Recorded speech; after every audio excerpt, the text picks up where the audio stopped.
Assalamualaikum warahmatullahi wabarakatuh. Bertemu kembali dengan saya di Nanang Arifin dari Madrasah Aliyah Negeri Kota Blitar. Anak-anakku, salam usaha. Mari kita buka pertemuan kali ini dengan bacaan basmalah. Bismillahirrohmanirrohim. Anak-anakku, untuk pertemuan kali ini Bapak membahas wadah budidaya ikan hias, di mana kalau kita memelihara ikan hias, yang utama adalah menyiapkan wadahnya. Wadah ikan hias itu bisa berupa kolam, berupa bak, bisa berupa akuarium. Ini contohnya ikan-ikan yang ukurannya kecil, yaitu ikan cupang.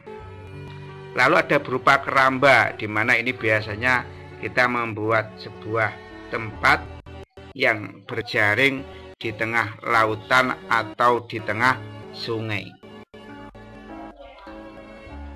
Di sini kita akan membicarakan tentang wadah budidaya ikan hias.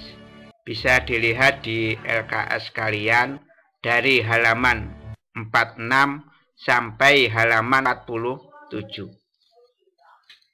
Tujuan pembelajaran hari ini ada dua. Yang pertama, siswa dapat mengetahui jenis-jenis wadah ikan hias. Yang kedua, siswa dapat mengetahui wadah budidaya ikan hias yang berupa kolam. Nah, kalau ditanya untuk memelihara ikan hias, itu wadahnya apa saja? Ada 4 wadah. Pertama, kolam. Kedua, bak, seperti ini baknya. Ketiga, akuarium. Keempat adalah keramba budidaya. Untuk pertemuan kali ini, kita akan membahas wadah ikan hias yang berupa kolam. Wadah ikan hias yang berupa kolam itu terbagi jadi 3. Tradisional, semi intensif, dan intensif. Tradisional atau ekstensif itu kolam keseluruhannya bagian dari tanah, tidak ada temboknya, seperti ini. Biasanya ini ada di pinggir sawah. Lalu kolam semi intensif. Kolam semi intensif itu kolam bagian pematang, pinggir kolam ini terbuat dari tanah, tapi pinggir kolam ya ini terbuat dari tembok, sedangkan dasarnya ini adalah tanah. Maaf, ini keliru ya. Kolam bagian pematang itu tembok, tapi dasarnya adalah tanah. Yang ketiga adalah kolam intensif. Keseluruhan bagian kolam itu dari tembok. Ini semua bagian kolam itu dari tembok. Selanjutnya kolam berdasarkan sumber airnya. Ada 4 kolam berdasarkan sumber airnya. Kolam tada hujan yang airnya mengandalkan hanya dari air hujan saja. Mungkin ini yang efektif ya di daerah yang banyak hujannya, seperti di daerah Bogor. Yang kedua adalah kolam mata air, itu dari sumber air. Contohnya di Sumber Mbar itu ada sumber air yang keluar sepanjang hari, tidak pernah berhenti. Itu bisa menjadikan sumber air untuk kolam. Ketiga, kolam pengairan setengah teknis. Mungkin sebagian dari mata air, sebagian dari air sungai irigasi, air sungai pengairan. Tapi biasanya kolam kalau mengandalkan air dari sungai itu rawan terkena penyakit ikan-ikan yang dipeliharanya. Lalu ada kolam pengairan teknis. Kolam itu keseluruhan airnya dari sungai. Tapi rata-rata saat ini walaupun rumahnya dekat sungai, kolam yang ikan yang dimiliki dekat dengan sungai, tapi mengambil airnya dari diesel, dari sumber air dari dalam tanah, bukan dari air sungai. Karena kalau dari air sungai ditakutkan air itu membawa kuman-kuman penyakit atau zat kimia yang bisa mengancam keselamatan dari ikan. Nah, yang ketiga adalah kolam berdasarkan asal terjadinya. Ada yang kolam sengaja dibuat seperti ini. Ada kolam yang sengaja tidak dibuat, misalnya buat untuk menambangkan pasir. Itu dekat sungai besar, sungai Berantas tuh banyak kubangan-kubangan kolam-kolam seperti ini. Itu dari galian pasir yang sudah tidak dipakai lagi, akhirnya menimbulkan genangan air dijadikan kolam. Ada misalnya membuat batu bata ngambil dari menggali tanah. Galian itu digunakan untuk kolam. Itu kolam yang sengaja tidak dibuat. Atau di Kalimantan ada penambangan-penambangan batu bara dan lain sebagainya, lalu nggak dipakai lagi galiannya itu, dan itu digunakan sebagai kolam. Tapi di daerah saya, di desa Arojeding itu rata-rata kolamnya yang sengaja dibuat. Di pinggir sungai, yang sungai Berantas yang banyak galian tambang pasir, itu ada genangan air seperti ini. Biasanya digunakan sebagai kolam pemancingan. Artinya walaupun itu nggak ditarif, tapi banyak orang memancing ikan di sana. Selanjutnya kolam berdasarkan fungsinya. Ada kolam pemeliharaan induk, ini dimiliki oleh petani pembenih untuk memelihara induk ikan. Biasanya kolam pemeliharaan induk jantan, induk betina dipisahkan, tidak dijadikan satu.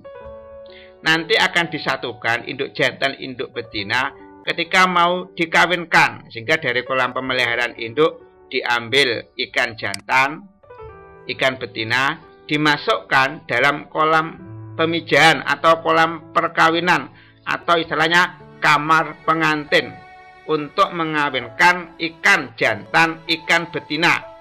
Dari hasil perkawinannya itu yang fertilisasinya eksternal, biasanya ikan jantan mengeluarkan sperma, ikan betina mengeluarkan sel telur, sperma membuat sel telur, akhirnya jadi telur, dan itu siap untuk ditetaskan menjadi larva ikan.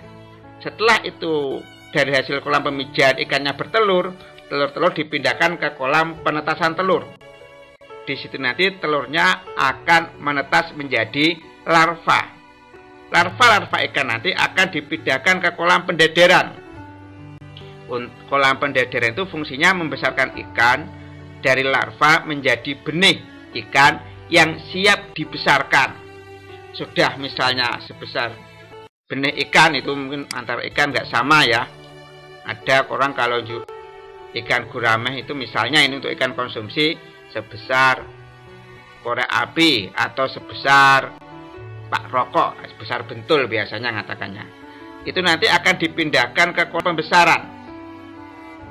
Di kolam pembesaran, ikan dari benih ikan itu dibesarkan sampai siap layak dikonsumsi untuk ikan konsumsi, dan ikan yang sudah besar untuk ikan hias yang sudah bisa dijual dan bisa dinikmati keindahannya. Karena orang membeli ikan hias untuk dinikmati keindahannya, seperti ikan cupang, ikan koi, ikan gupi, ikan koki, dan lain sebagainya. Kalau ada petani yang punya kolam penumbuhan makanan alami, biasanya misalnya kolam itu hanya untuk memperbanyak enceng gondok. Saat ini sudah marak ikan diberi pakan alami berupa asola. Asola itu merupakan bagian dari tumbuhan paku. Asola di sini akan diletakkan di dalam kolam yang tidak ada ikannya. Asola itu mudah beranak, mudah berkembang biak menjadi banyak. Lalu asola itu akan diambil, dimasukkan di dalam kolam ikan hias atau kolam ikan konsumsi. Dan dari hasil penelitian, ikan yang diberi sentrat saja sama ikan yang diberi sentrat sama diberi tambahan makanan alami seperti asola, maka pertumbuhannya lebih cepat ikan yang diberi tambahan makanan alami seperti asola. Selanjutnya, ini mungkin jarang orang punya kolam pengendapan. biasanya kalau ada orang membuat kolam, airnya diambil dari air sungai, maka air sungai kan masih kotor, maka diendapkan dulu di dalam kolam pengendapan. Sesudah diendapkan kotorannya, maka masuk ke dalam kolam utama, kolam untuk memelihara ikan, itu airnya sudah dalam kondisi bersih.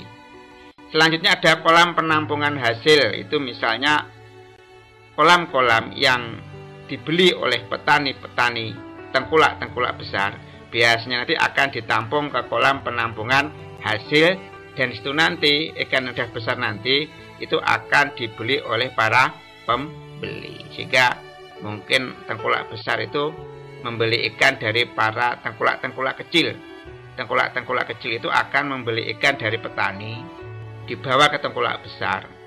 Di tengkulak besar biasanya ditampung dalam kolam penampungan hasil, itu nanti yang akan diambil oleh para konsumen dalam skala besar, misalnya rumah makan atau restoran, itu untuk kolam konsumsi, ikan konsumsi.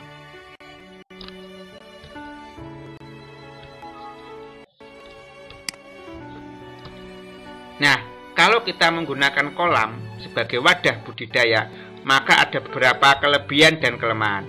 Kelebihannya, kalau kolam, ukuran dan bentuk bisa dibuat sesuai keinginan. Yang kedua, menampung air sesuai dengan kebutuhan. Kalau kita pakai kolam, lebih hemat air. Kalau dipanen lebih cepat, kalau mau dikeringkan lebih cepat dan mudah diisi air. Ikan dalam bentuk kolam itu mudah dikelola menurut kehendak kita. Tapi kelemahannya, karena di sini tertutup, itu mudah terkena penyakit. Kalau kena hama atau penyakit, sulit diatasi karena mudah menyebar penyakit tersebut. Demikian dari yang Bapak sampaikan. Mari kita tutup dengan doa akhir majelis. Subhanakallahumma wa bihamdika asyhadu alla ilaha illa anta astaghfiruka wa atubu ilaik. Wassalamualaikum warahmatullahi wabarakatuh.